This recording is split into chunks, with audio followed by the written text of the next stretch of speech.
At my husband's funeral, the scent of lilies clung to the air like a suffocating blanket, and the polished wood of the casket reflected the dim light streaming through the stained glass windows. I stood at the front of the chapel, my black dress clinging to my skin with the weight of grief, my daughter Lily's small hand gripping mine. The pews behind us stretched row after row, but they were empty of the people who should have been there most. Not a single member of my family had come. My mother Karen, my sister Victoria, my younger brother Ryan. All of them absent, as if the man I had loved for 12 years and buried that morning had never existed. The silence was brutal. Friends of David whispered among themselves, shifting uncomfortably, their eyes flicking toward the vacant seats. Even the pastor's voice cracked when he began his words, struggling against the void left by the missing family. My chest tightened as I realized that I was being forced to mourn not only my husband, but the final illusion that my family cared. When David was alive, he used to laugh at my excuses for them. They love you in their own way. I would say, covering for every forgotten birthday, every loan they never repaid, every gaslighting comment that chipped away at my worth. He would shake his head, wrap his arms around me, and remind me that love shows up. And now, in the place where he should have been honored, the truth was undeniable. They would never show up for me. The service blurred in and out, my ears catching fragments of hymns, the scrape of chairs, Lily's muffled sobs into my sleeve when the final words were spoken and the casket was lowered. I forced myself to stay upright, to breathe, to smile faintly for my daughter, though my heart was collapsing inside my chest. The drive home was worse. Lily sat in the back seat, clutching the stuffed bear David had given her for her 5th birthday. Her eyes swollen and red. "Mommy," she whispered, "why didn't Grandma come? Or Aunt Victoria?" The question hit me harder than the funeral itself. I swallowed the lump in my throat, gripping the steering wheel until my knuckles went white. How could I explain to a 6-year-old that blood does not always mean love, that sometimes family chooses convenience over compassion? I muttered something about them being busy, but the lie tasted like ashes.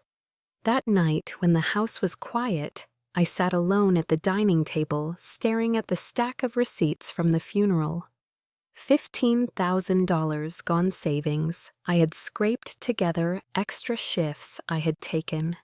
Sacrifices David and I had made for years.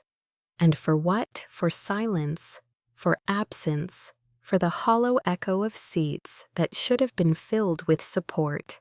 My phone buzzed once and I grabbed it with a flicker of hope. Maybe finally a message from my mother, an apology.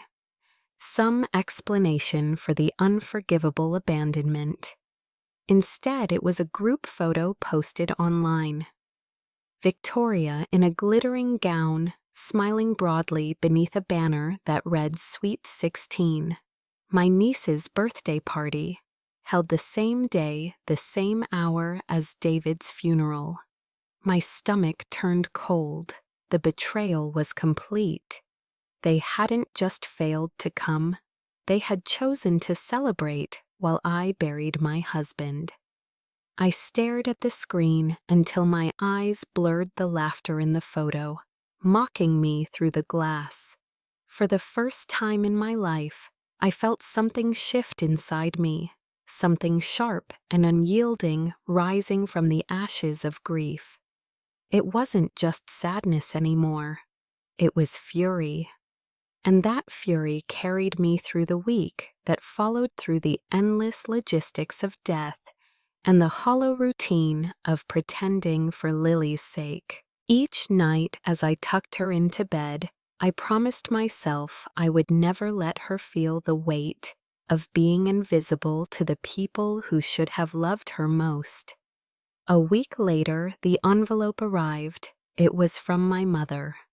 For a moment, my heart leapt. Was it finally remorse?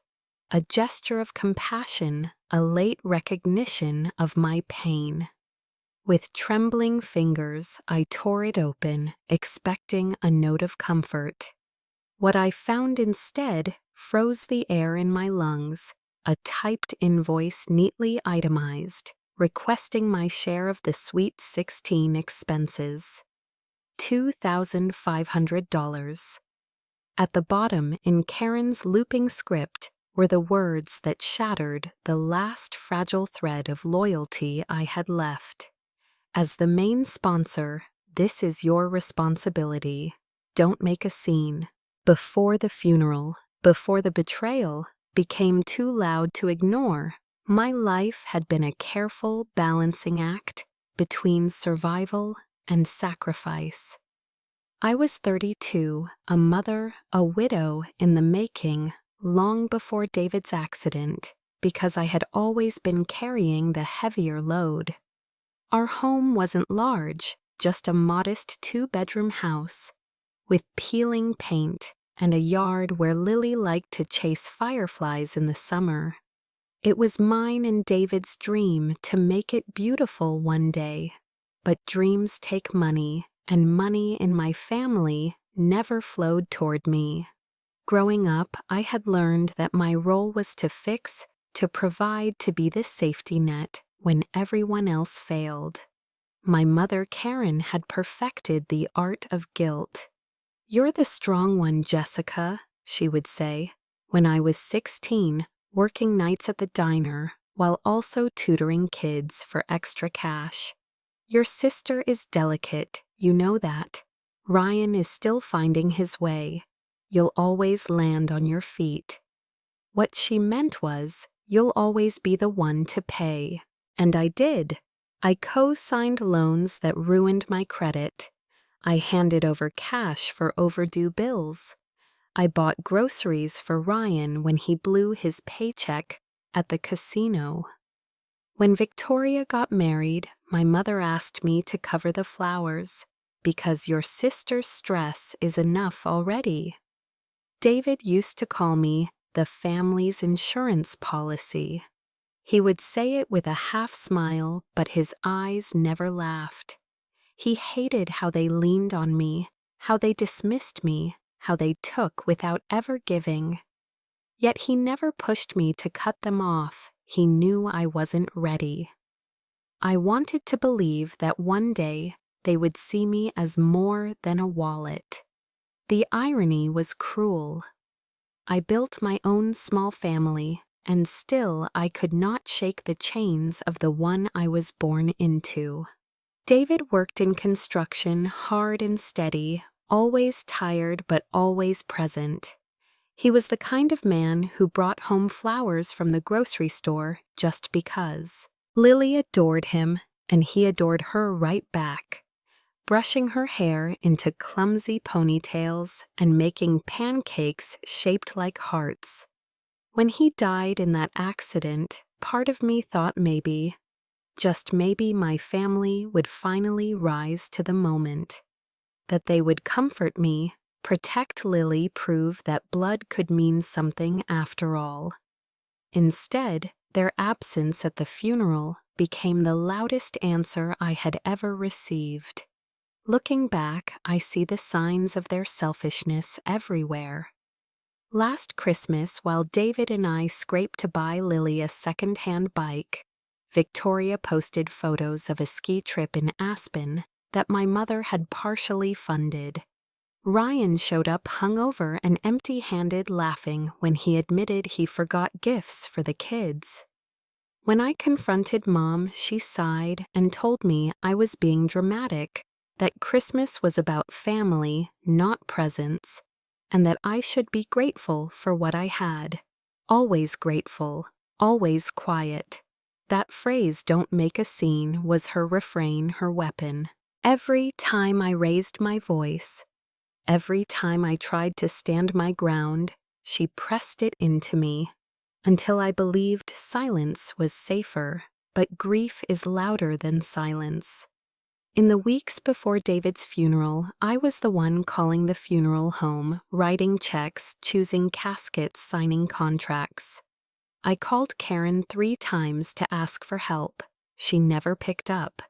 When she finally replied to my text, it was one line: "We'll see if we can make it. Don't count on Victoria. She's under a lot of stress, under stress." The words echoed in my head as I ironed Lily's black dress, as I polished David's shoes one last time. Victoria was under stress planning a party. I was burying a husband, and in my mother's eyes somehow, my sister's burden outweighed mine. That was the world I had always lived in, the one where my needs came last, where my pain was minimized, where my worth was measured by how much I could give. But that world was about to collapse, and the woman who emerged from its ruins would not be the same. The morning of the funeral began with rain-thin lines streaking down the kitchen window as I tied the sash of my black coat. Lily sat at the table, her legs swinging. Her small hands wrapped around a cup of hot chocolate she barely sipped. She didn't understand the permanence of what we were walking into. She only knew her daddy was gone, and that today we would say goodbye. I brushed her hair back into 2 braids the way David used to, and kissed her forehead. "We're going to be strong together," I whispered, though my voice cracked under the weight of it. The chapel filled slowly with people who knew David. His co-workers, men with calloused hands and grief etched into their faces, lined up to shake my hand. Neighbors brought casseroles and gentle hugs. Even the mailman came standing awkwardly in the back, with his hat in his hands. But as the clock ticked closer to the hour, every seat meant for my family stayed empty. I kept glancing at the doors, half hoping they would burst open at the last second, that my mother would sweep in with her familiar perfume, that Victoria would appear in her designer dress, that Ryan would stumble in late, but at least come. Each minute chipped away at that hope until there was nothing left. Lily tugged on my sleeve, her whisper a blade to my chest. "Mommy, where's Grandma?" I squeezed her hand and told her they must be delayed. Though I already knew the truth, they weren't coming. The service began. Hymns echoed against the high ceilings, the pastor's voice steady and kind. But for me, the empty rows shouted louder than any sermon. I imagined my mother's excuses, Victoria's dramatic sighs, Ryan's careless shrug.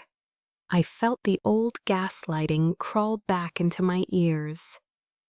"You're being dramatic, Jessica," and I nearly believed it again. But then I saw Lily's tear-streaked face as she clutched the bear David had given her, and the lie fell apart. When the casket was lowered, I thought I might crumble with it. Afterward, standing by the grave, I thanked every person who had come.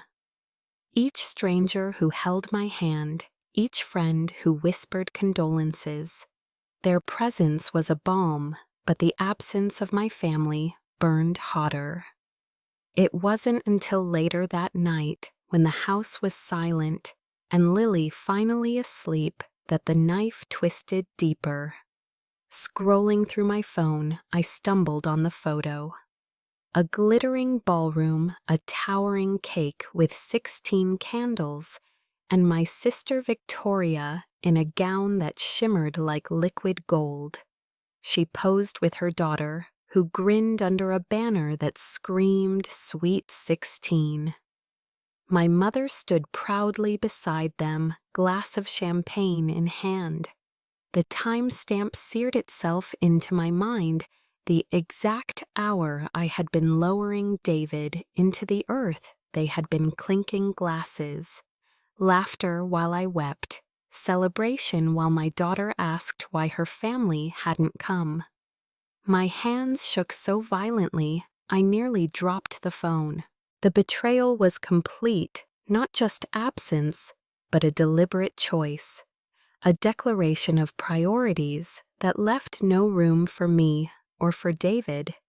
My chest hollowed out with rage and sorrow, the dual ache of grief and abandonment. I remembered the phone call I had made 2 nights before the funeral, begging my mother to at least bring Victoria's kids, so Lily would have cousins by her side. Karen's voice had been flat detached.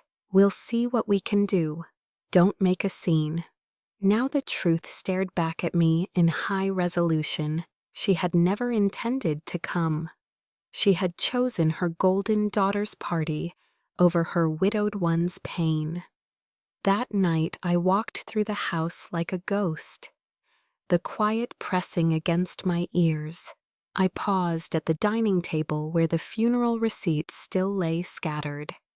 Every penny had been mine, every arrangement made without help. I thought of the years of sacrifice, of covering Ryan's debts, of buying Victoria's kids Christmas gifts, when I barely had enough for Lily. I thought of all the times I had bitten my tongue, when my mother dismissed me when she told me to stop making things about myself. And now here I was alone in my grief, while they drank champagne under crystal chandeliers. I sank into the chair, clutching the phone with the photo still glowing on the screen. For the first time in my life, the familiar shame didn't drown me. Instead, something colder, sharper rose in its place. I could no longer pretend this family was mine. I could no longer excuse their absence as weakness or misunderstanding. They had shown me exactly who they were, and I would not forget. I didn't fall into this role overnight. It had been carved into me from childhood, 1,000 small cuts that taught me my needs would always come second.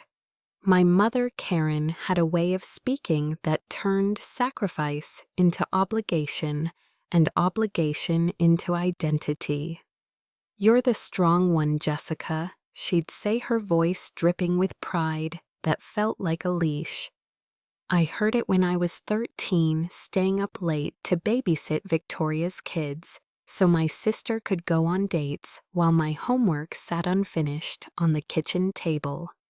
I heard it when Ryan wrecked his car at 17, and my mother scolded me for not loaning him my savings to cover the insurance hike. "He's your brother. He'll pay you back." He never did. In high school, I got a full scholarship to a state university. I was the first in our family to achieve that, the first to taste independence. I remember coming home with the acceptance letter, my heart soaring, expecting applause. Instead, my mother frowned. "That's nice, but who's going to help Victoria with the kids? While she finishes her degree, you can commute, right?" And just like that, my triumph became her resource. I did commute, an hour each way, juggling classes and work shifts, while Victoria got to study uninterrupted, and Ryan drifted through jobs burning bridges as he went. The pattern never stopped. When Victoria got married, she wanted a fairy tale wedding. She cried to my mother about budget stress, and suddenly I was writing checks for flowers and catering. I was 24, working at a non-profit, barely scraping by. "She deserves this, Jessica," my mother said. "You'll have your time." But my time never came. Every milestone of mine was eclipsed by Victoria's drama or Ryan's crises. When I bought my first car, my mother insisted Ryan use it because his had broken down. He drove it into the ground in 6 months leaving me with repair bills I couldn't afford. When I rented my first apartment, my mother asked me to let Victoria move in temporarily during a rough patch with her husband.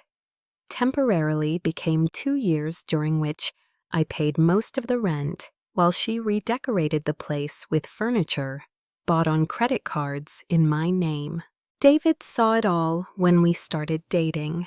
He couldn't understand how I let them drain me. "Jess," he'd say, his voice firm but gentle, "they're not entitled to your blood, sweat, and savings. You don't owe them everything. But old habits die hard, and guilt is a powerful chain." I told him it was different, that family was family, that one day they would return the favor. He never argued too hard. He just held me. When the latest crisis left me crying over an empty bank account, the most brutal memory, the one that still sears my chest, happened 5 years ago. I was pregnant with Lily, exhausted, working extra hours to prepare. David's hours had been cut and money was tight. I asked my mother for help, just a small loan until after the baby came. She sighed, told me she couldn't not, with Victoria's upcoming vacation to Italy. "She needs it more, dear. You'll figure it out. You always do." And I did. I picked up weekend shifts waitressing with swollen ankles, carrying Lily inside me, while Victoria posted photos of gondola rides and champagne on balconies. The day Lily was born, I expected maybe a shift, a moment of compassion. But at the hospital, my mother stayed only long enough to snap a picture of herself holding the baby before rushing off to help Ryan with a job interview. Victoria never came at all. David sat beside me cradling Lily, his eyes full of love, but his jaw tight with anger. "You deserve better than this, family," he whispered. And I believed him, but I didn't act. Even after we married, the exploitation continued. Every time Ryan defaulted on rent, I was the one they called. When Victoria's credit cards maxed out, I helped to save her from collectors. My mother praised me for being reliable, as if that erased the resentment churning inside me. I wore it like armor, reliable Jessica, dependable Jessica, the one who always shows up. Until, of course, it was my turn. When David got sick with the flu 2 winters ago, I called my mother to see if she could bring groceries so I could stay with him and Lily. She laughed lightly, said she was on her way to a spa weekend with Victoria, and told me to order delivery. The message was clear: I could never lean on them, and still I stayed tethered. Partly out of hope, partly out of fear, partly because guilt runs deep when it's stitched into you from childhood. I told myself they weren't bad people, just overwhelmed, just distracted, just struggling. I swallowed the bitterness every holiday, every birthday forgotten, every favor demanded without thanks. The contrast between what I gave and what I received was starkest during holidays. I baked pies, wrapped gifts, hosted dinners. Victoria and Ryan would arrive late empty-handed and leave with leftovers. My mother would beam at them, thanking them for making the effort, as if they had bestowed a blessing by simply showing up. Meanwhile, if I ever hinted at being tired, she would roll her eyes. "Don't make everything about you, Jessica." Those words carved trenches in my self-worth. I stopped expecting applause. I stopped expecting recognition. But deep down, I still expected the bare minimum, that when tragedy struck, when my life shattered, they would step up. That expectation died with David. Their absence at his funeral wasn't just neglect. It was the culmination of a lifetime of taking, dismissing, exploiting. The betrayal wasn't born that day. It was revealed naked and undeniable. As I stared at the Sweet 16 photos, the memories poured through me like acid, each one burning away the last scraps of loyalty I had clung to. For decades, I had been their safety net, their scapegoat, their wallet. But in the moment I needed them most, they chose champagne over grief. And for the first time in my life, I felt the foundation crack. This time I would not patch it. This time I would not swallow the shame.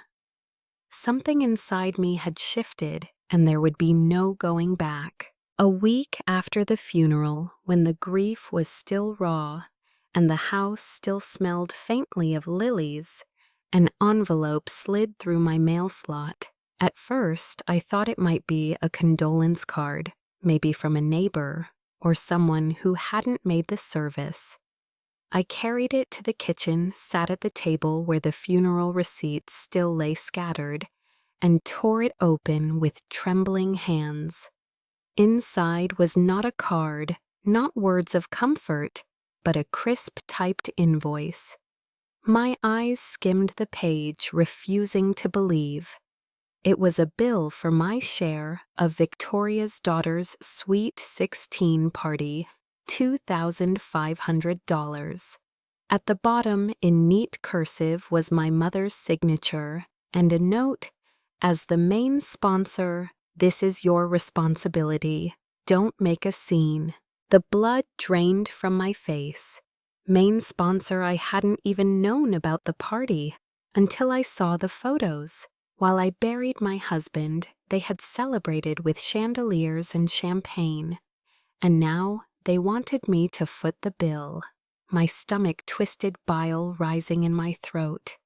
I read the note again, my mother's words echoing the refrain she had drilled into me my entire life: don't make a scene.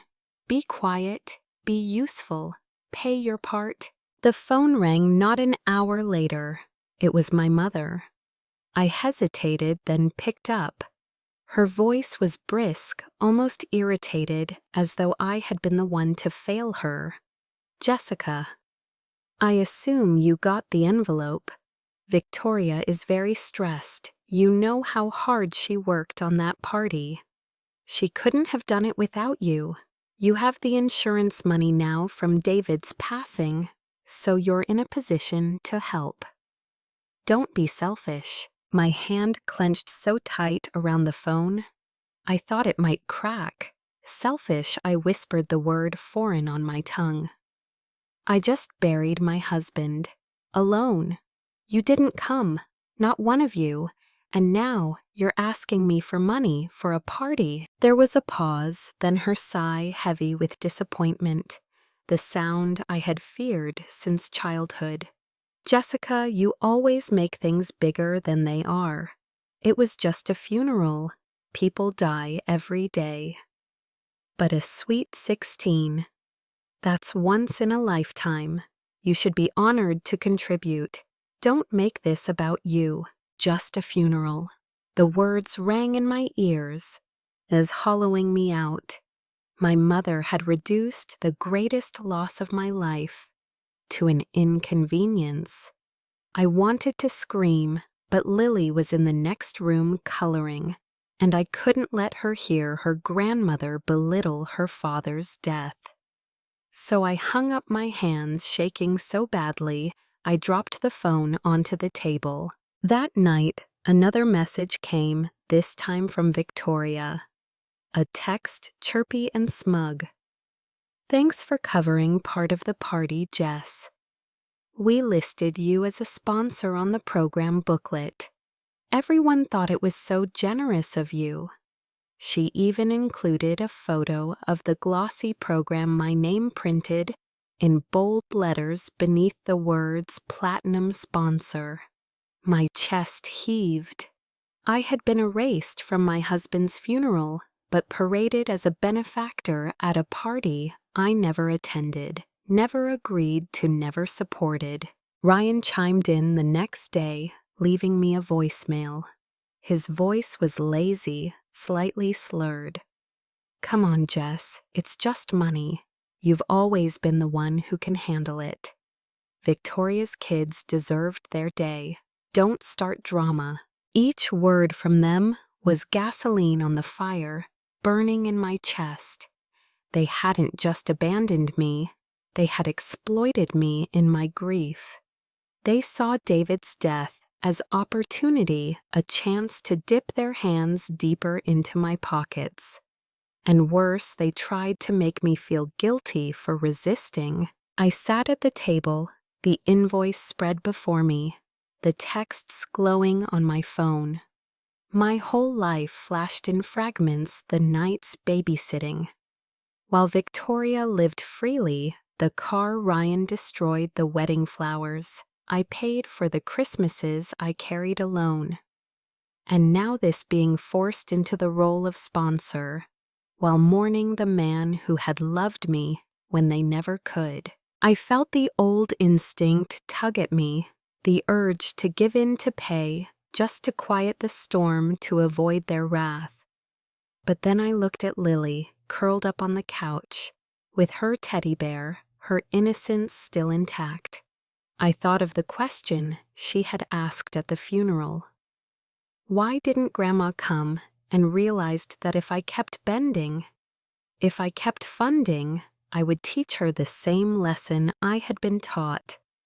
That love means sacrifice without return, that silence is safer than standing up, that blood demands payment no matter the cost. I couldn't let that be her inheritance, so I took a deep breath and slid the invoice into a drawer. I wasn't going to pay. Not this time, not ever again. The fury inside me solidified into something sharp, something unmovable. I had been their wallet, their scapegoat, their reliable crutch for too long.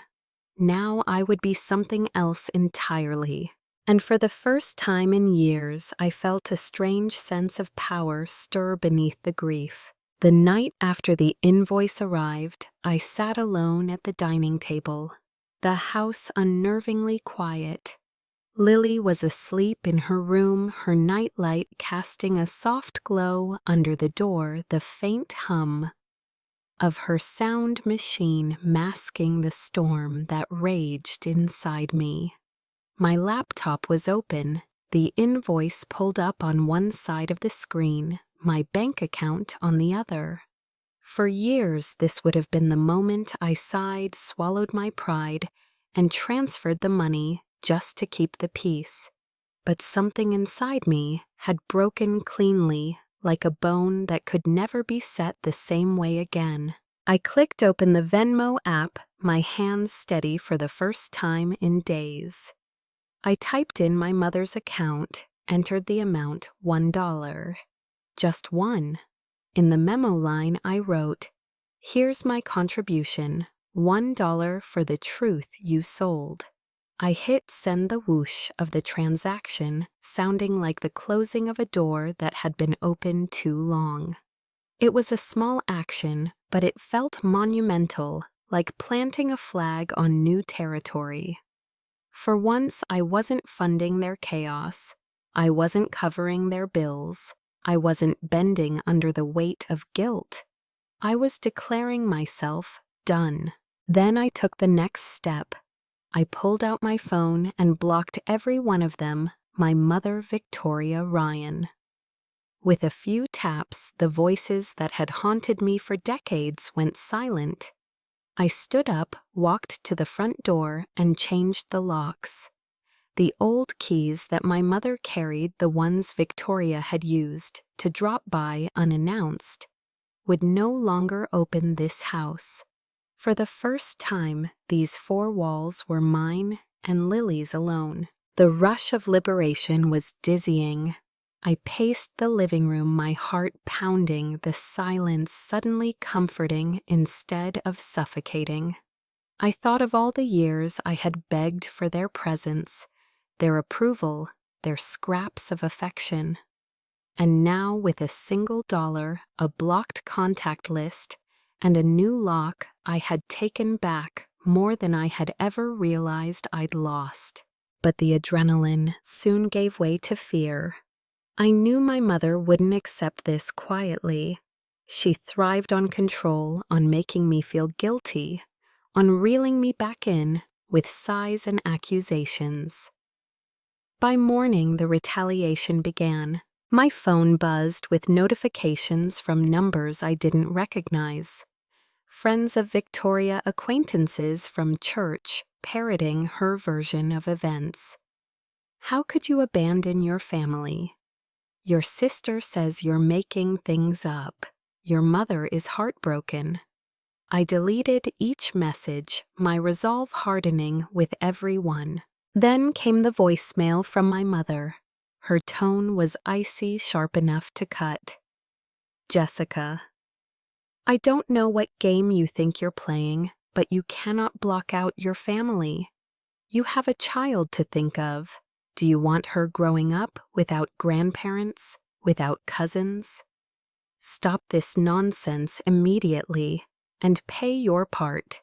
Otherwise, don't blame us for what happens next. The threat hung in the air long after I deleted the message. I didn't know what she meant by what happens next, but for the first time, I wasn't afraid. I was angry, furious that she thought fear would still work on me, that she believed I would crumble the way I always had. That night, I tucked Lily into bed and kissed her forehead. She looked up at me with wide eyes. "Mommy, are we okay?" she asked softly. I smiled, brushing her hair back. "We're more than okay," I told her, and for the first time in years, I meant it. The breaking point had come, and I had chosen differently.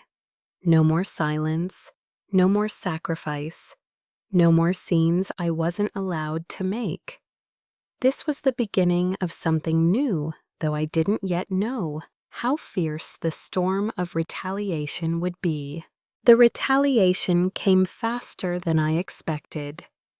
2 days after I sent that symbolic dollar and shut the door on my family, there was a pounding knock at the front door, just as I was serving Lily a bowl of cereal. My heart jolted too loud, too insistent. When I opened it, 2 uniformed police officers stood on the porch, their faces carefully neutral. "Ma'am, we received a call requesting a welfare check on a minor one of them,"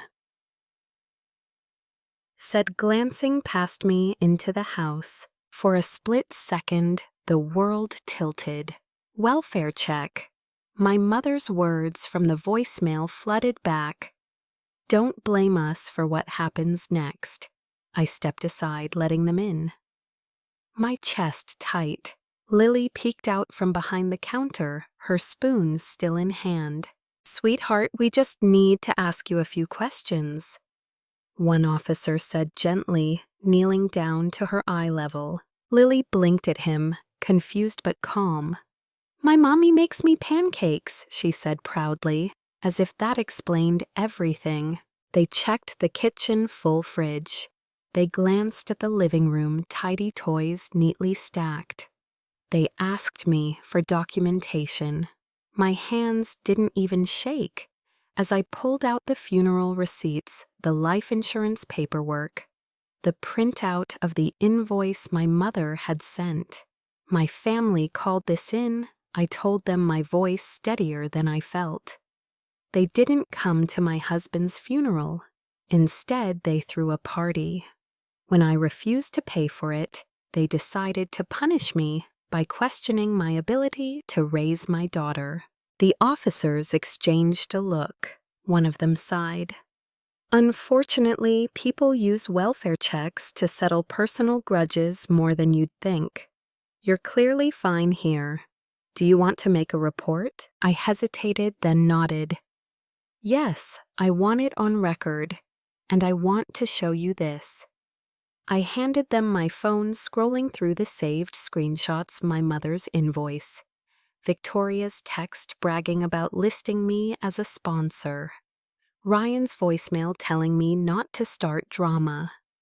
The officer's brow furrowed deeper with each image. "This is something," he muttered. "If they escalate, you'll want to speak with an attorney." When they left, Lily tugged my sleeve. "Mommy, why did the police come?" I crouched to her level, brushing her hair back. "Because sometimes people tell lies when they're angry. But we know the truth, don't we?" She nodded solemnly, and I hugged her tight, vowing she would never grow up, thinking she had to earn love by suffering for it. That evening, the online war began. On Facebook, a post from my mother. "Pray for my daughter Jessica. She's been unstable since her husband passed. We're worried for our granddaughter's safety." Beneath it, Victoria commented, "We just want what's best for Lily. Please keep us in your prayers." I stared at the screen, bile rising. They were painting me as unstable, unfit, dangerous, all because I dared to say no. Friends of theirs chimed in, parroting the lies. But then something unexpected happened. People who had been at the funeral. David's co-workers, our neighbors, even Lily's teacher, began to push back. I was at the funeral. Jessica handled everything with grace while grieving. She's a wonderful mom, always puts Lily first. Funny how none of you worried relatives managed to show up when David was buried. Their words lit a small fire of hope in me. I wasn't as alone as my family wanted me to believe.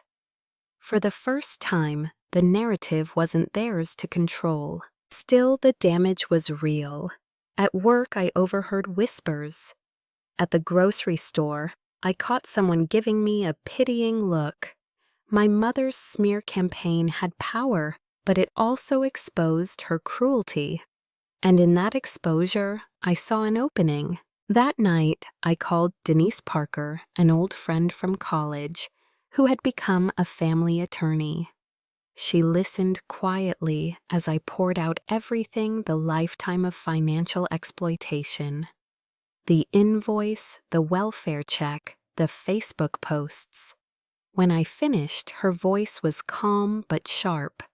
"Jessica, this isn't just toxic family drama. This is harassment and financial abuse. You need to take legal steps before they try anything worse." Her words steadied me. For years, I had accepted my mother's gaslighting as unchangeable truth. But Denise offered a different lens. Evidence never lies. And I had plenty of it. The next morning, I began gathering every scrap I could find. Bank statements showing transfers to Ryan. Old emails from my mother pressuring me to pay for Victoria's wedding.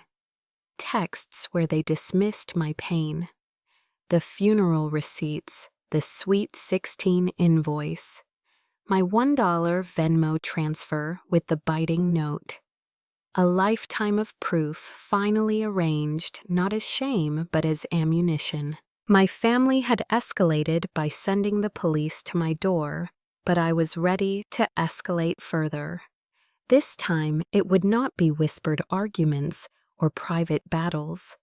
This time, the truth would stand in a courtroom where their lies couldn't twist the narrative. And for the first time in decades, I didn't feel like their victim. I felt like their reckoning. Denise moved quickly. Within a week of our first call, I was sitting in her office, a neat folder in my lap, every page inside a fragment of my past turned into evidence. She spread the documents across her desk like pieces of a puzzle wire.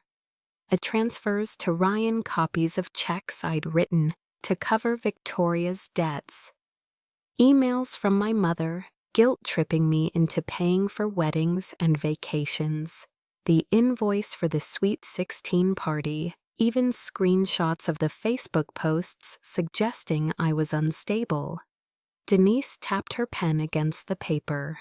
This is a pattern of financial exploitation and emotional abuse. Courts don't always take family drama seriously, but you've got something rare: receipts, and receipts don't blink. Her confidence steadied me. For years, I had been told my feelings didn't matter, that I was overreacting, that I should stay quiet.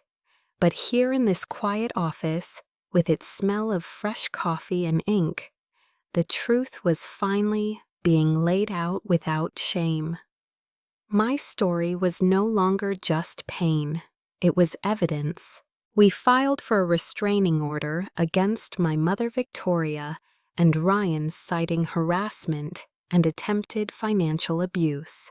Denise also prepared a motion to block them from accessing Lily without my consent, given their smear campaigns and false welfare claims. They'll fight this, Denise warned. Expect lies, but we'll counter with facts. The hearing date arrived on a rainy Thursday. I sat in the courtroom, my hands clasped Lily's pink backpack, tucked under the bench beside me. Across the aisle sat my mother, in a navy suit, her expression icy. Victoria looked polished, rehearsed, her pearl necklace gleaming, while Ryan slouched in his seat, bored already. I half expected them to smile at me, to whisper that this was all a misunderstanding.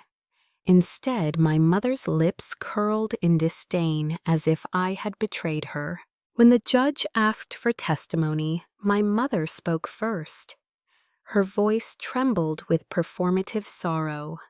"Your Honor, my daughter Jessica has been unstable since her husband's death. We only wanted to protect our granddaughter. She's cutting us off, blocking our calls, and we fear for Lily's well-being." Victoria chimed in, her words sharp but practiced. "We've always supported Jessica emotionally. She's twisting things." The Sweet 16 contribution wasn't a demand, it was tradition. Everyone in the family contributes. She's trying to paint us as villains, when all we wanted was to include her. I clenched my fists, the urge to shout rising. But Denise touched my arm, lightly, a reminder.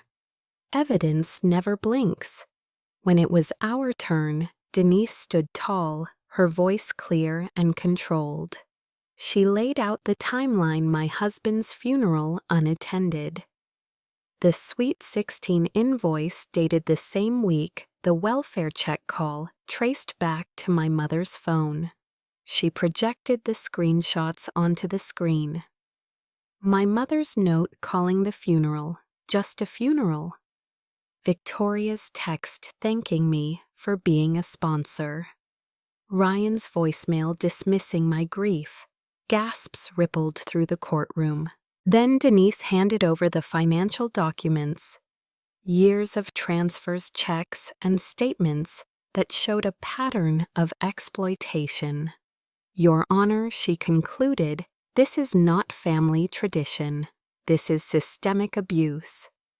My client has carried the financial and emotional burden of this family for over a decade, only to be abandoned at her husband's funeral and smeared online when she refused to continue funding their lifestyle. We are asking for protection, not revenge." The judge leaned back, his eyes sharp. He turned to my mother. "Mrs. Miller, do you deny sending this invoice?" My mother's voice faltered. It was taken out of context. "Context," the judge repeated, holding up the page. "On the same day your daughter buried her husband, you billed her $2,500 for a party she did not attend and listed her as a sponsor without her consent. That context." His gavel tapped once, sharp and final. "The court finds in favor of the petitioner. Restraining orders will be granted effective immediately. Contact with both Jessica Miller and her daughter is prohibited without prior written approval. Furthermore, financial claims made against her in the future will be subject to legal scrutiny. I exhaled, tears stinging my eyes. The words felt surreal. For the first time, someone in authority had said out loud what I had always known: this wasn't love. This was exploitation. My mother's face twisted in fury. Victoria's hands trembled as she adjusted her necklace, and Ryan muttered a curse under his breath. But I didn't look at them long. I reached down, picked up Lily's backpack, and held it close. As we left the courtroom, Denise smiled faintly. Today was the beginning. You've drawn the line. They can't cross it now. And for the first time in my life, the line wasn't blurred by guilt or gaslighting. It was bold, unshakable, and mine. The ruling landed like a stone in still water, the ripples spreading faster than my family ever anticipated. By the end of the week, word had spread through our small town and the church community that the Millers had been barred from contacting me or Lily. My mother, once the respected matriarch who organized bake sales and spoke proudly of her perfect family, now found herself whispered about in pews and parking lots. People who had seen her Facebook posts and swallowed her version of events now saw the court order as proof that her narrative had cracks. Karen tried to save face. She posted a carefully worded message online about forgiveness and misunderstandings, but the comments were brutal. Funny how forgiveness only comes after you're caught. You didn't even show up to your son-in-law's funeral, Karen. She deleted the post within hours, but the damage was done. The halo she'd worn for decades had slipped. Victoria suffered too. The sweet 16 she had flaunted online became her undoing. Sponsors pulled out of her husband's small business when they realized the family's name was associated with court-documented exploitation.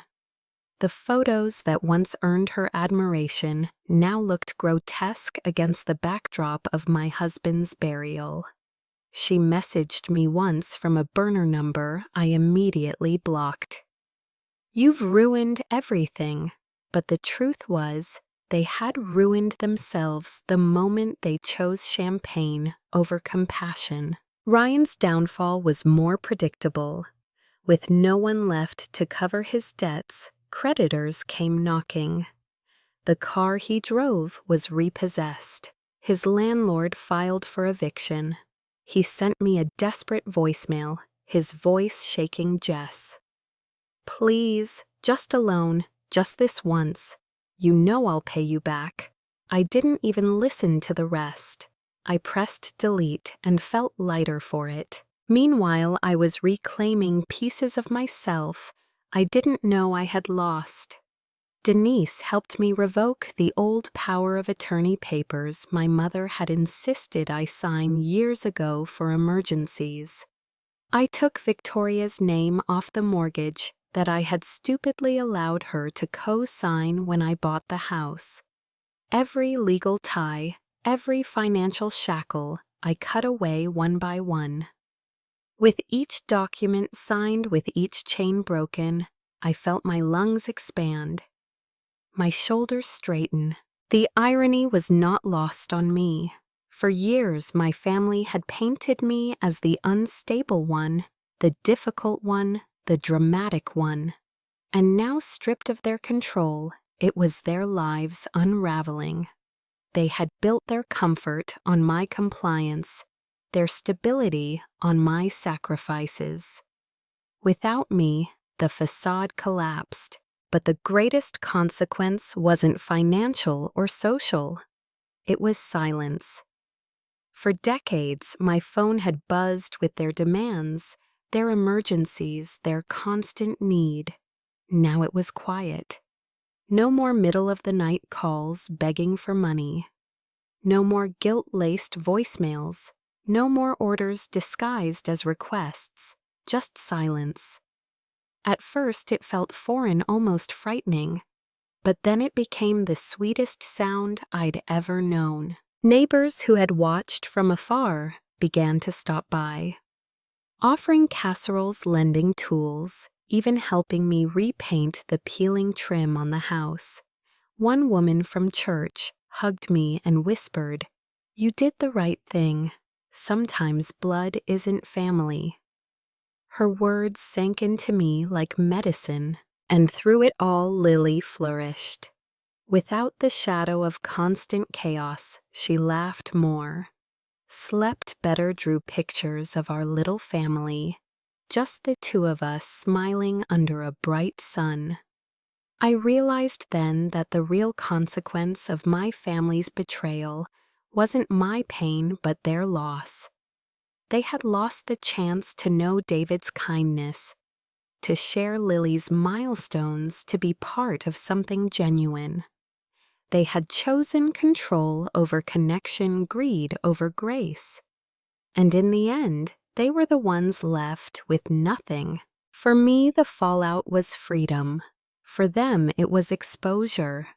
And for the first time, I didn't carry their consequences on my back. They were theirs to bear, and I let them. In the weeks after the court ruling, the world around me began to feel different. The air in the house seemed lighter, as though invisible chains had been cut away.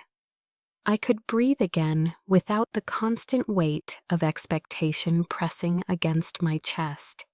Each morning I woke not to the dread of a new demand from my family, but to Lily's giggles drifting from her bedroom as she played with her dolls. The silence that once felt threatening now felt sacred. One Saturday, I took Lily to the park with a picnic basket. The grass was still damp with dew, the sun rising warm over the horizon. We spread out a blanket and ate peanut butter sandwiches, watching kites dot the sky. She looked at me with a smile that mirrored David's and said, "Mommy, it's just us now, right?" I nodded, squeezing her hand. "Yes, sweetheart, just us.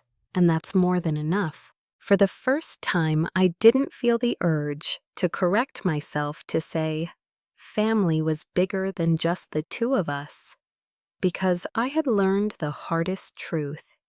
Family isn't the people who share your blood, it's the people who show up when you need them. And my mother, sister, and brother had shown me exactly where they stood. With Denise's guidance, I untangled every financial knot.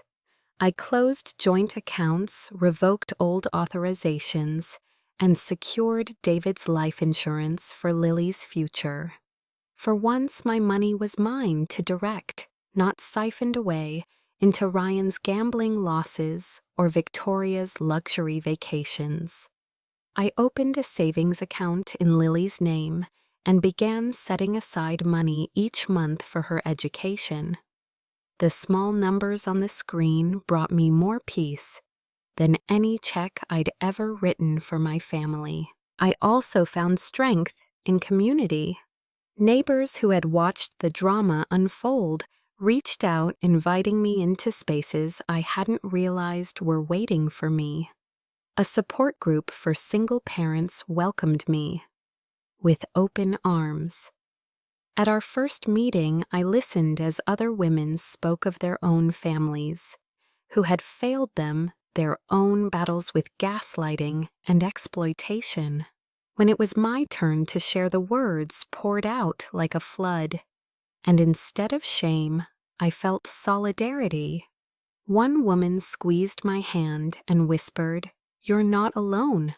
Lily thrived in the quiet stability. Without the constant shadow of her grandmother's disapproval or her aunt's favoritism, she blossomed. She brought home drawings of our little family, always the two of us under a bright yellow sun. sometimes with David drawn as an angel in the corner. I hung them on the fridge, each one a reminder that we were building something stronger than the ruins we had left behind. The turning point came one evening when I was balancing my checkbook. For years, money had been a source of dread, a reminder of debts and demands. But now the numbers lined up neatly, expenses, planned, savings growing. I realized then that financial freedom was more than just stability, it was dignity. It was proof that I had reclaimed control over my life. Sometimes I still caught wind of my family's struggles. A neighbor mentioned Victoria had lost her job after sponsors pulled away. Someone else said Ryan had moved in with a friend dodging creditors. My mother, I heard, no longer commanded the same reverence at church.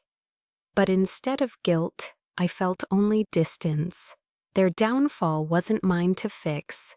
It never had been. One night, as Lily and I sat on the porch, watching the fireflies blink against the dark, she leaned her head on my shoulder.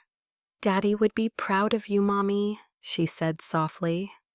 My throat tightened, tears slipping down my cheeks. I kissed her hair and whispered, "I hope so." In that moment, I understood that healing wasn't about forgetting the betrayal or erasing the pain. It was about choosing every day to protect the peace we had fought for, to honor the love David had given us, and to raise Lily in a world where love meant showing up, not demanding payment. I wasn't just surviving anymore. I was living. And in the quiet glow of that summer evening, with Lily's laughter mingling with the hum of crickets, I felt something I hadn't in years: free.